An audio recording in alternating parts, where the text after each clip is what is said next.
จะก่อจิตาโต้เป็นมากเว้ยถ้าข้อดีโอ้โหเราสักวันมาดิก็จะต่อจะไหลดิล้านเราเจ็บเราเด้อปะได้ปอดเกลือสั่งปานมีว่าใจเลยน่าสิการเลยตัวถัดด้วยจีเด้งอ่ะใช่ไหมนะวันที่เราต้าเยอะมาน่าสิการเนี่ยทุกการเลยเลย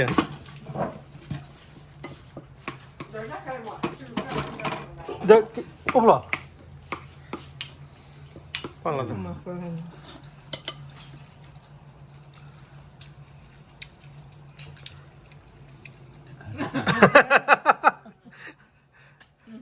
วันนี้นี่อันนี้สบายถ้าเราทิลุสัตที光棍的我还我黑我婆的。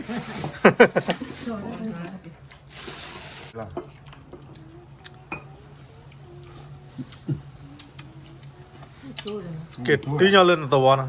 กิดจุดเรื่องของว่าราชานะคือทำไม่เดิมอ่ะทำไม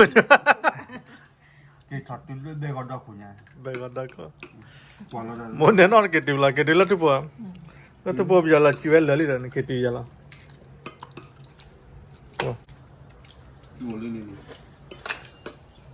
ตอนนั้นที่ทำตัวตอนเราลุยเอาไว้ให้ดีไม่ให้ดีนะครับไม่ตอนเราลุยเนี่ยทอนรีวิวยาวเจอปานนี้ที่ที่นะเว้ยเนี่ยจุด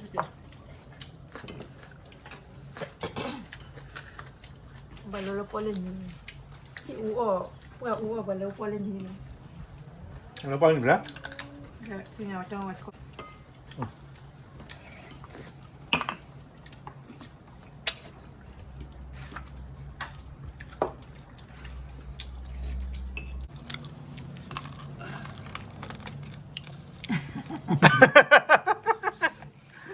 ยังไม่เนอะ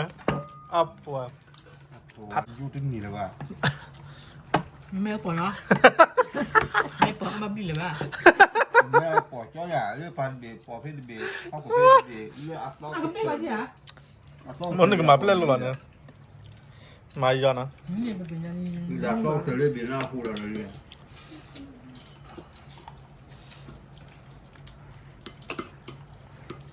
ถูกว่าหอมไม่ได้กินว่าหอมเลย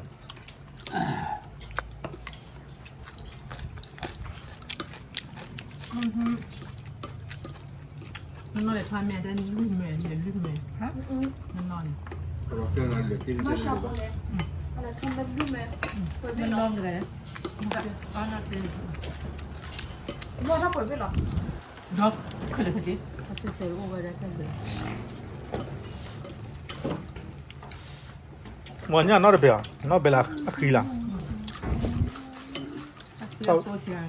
คือตัวจ่าอันนี้ก็ใช้กรอนอย่างแต่วิจารเบลาเนี่ยว่าละคืออ่ะอันนี้เอาแค่บ้าก้าวก็คือมาคือเรื่องว่าแม่ปวดเพย์ก็คือที่เลยอ่ะทำมันเยอะเลยมันลีดากัดตันนานว่าไปอีกขอได้เลยได้สิเลยนั่นเลยไปอีกแล้วฟังก็คือที่นี่เลยว่ะนอเสือปลาเอามูมาเอาบึ้งอย่างเงี้ยแต่เนื้อแต่เราคือนี่แต่เนี้ยคือที่นี่วัดจาระ